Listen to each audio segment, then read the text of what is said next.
Wednesday, June 17th, Damian White here with Eric Sepanek, sbcgold.com. Wanted to do a quick briefing on here on Wednesday.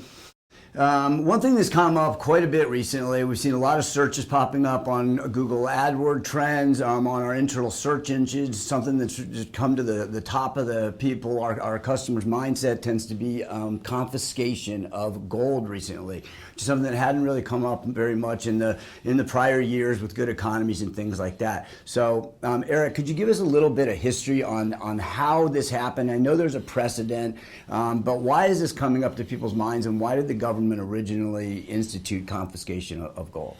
Okay, so really what happened was after Hoover was ousted by Roosevelt, Roosevelt came in. He was very conservative minded at the beginning, but then basically made the statement that trying to be fiscally responsible during a depression was not humanitarian to the community. So really, if you think about it, we were willing to do pretty much anything we could to get the economy moving and get us out of that. Sounds similar.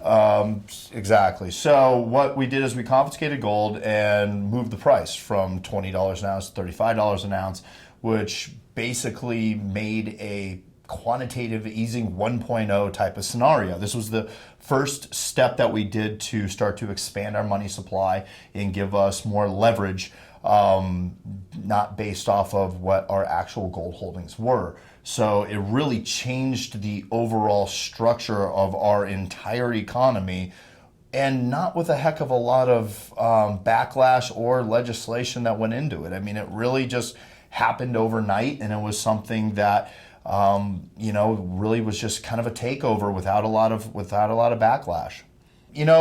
I know from us talking prior to this video here is that we were talking about some of the things that you've noticed, because I know that you weren't a big advocate about talking about this, but recently, because of all the similarities that you saw or the rhymes in the history, it definitely has caught your attention, and you've been talking about it more with clients. Can you expand on that a little bit? Absolutely. Well, I mean, like how you did mention, it was kind of quantitative easing 1.0, like at the first venture into it, and we're having very similar situations. I mean, that was the Great Depression. And so, yeah, I mean, it's a good point. I wasn't a big proponent or believer of it in the way that it had, because so much has changed since prior times back then. However, a lot of clients have had a lot of concerns about this. 6 months ago, I would have approached it completely differently. Now that we've basically done the exact same thing, I mean, we've increased our money supply by, I don't even know, 50%, certainly our debt. And so now it's starting to be a runaway, genie out of the bottle type scenario. And so the plausibility of that, I think, is becoming a lot more substantial. And our clients have shown concerns about that.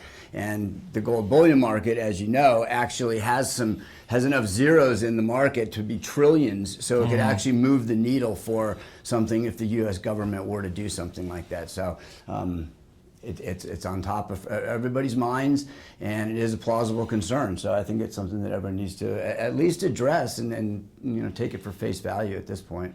And we have, in fact, addressed it. You can go on our website, and we do have a report that'll tell you more details about that actual confiscation ordinance. And then, of course, you can contact Damian, or you could contact me, and we'd be happy to talk to you more in-depthly about it and the types of rules and regulations that you might want to consider if you, in fact, are a bullion holder. So thank you very much for joining us, and we will see you again right here at the same spot.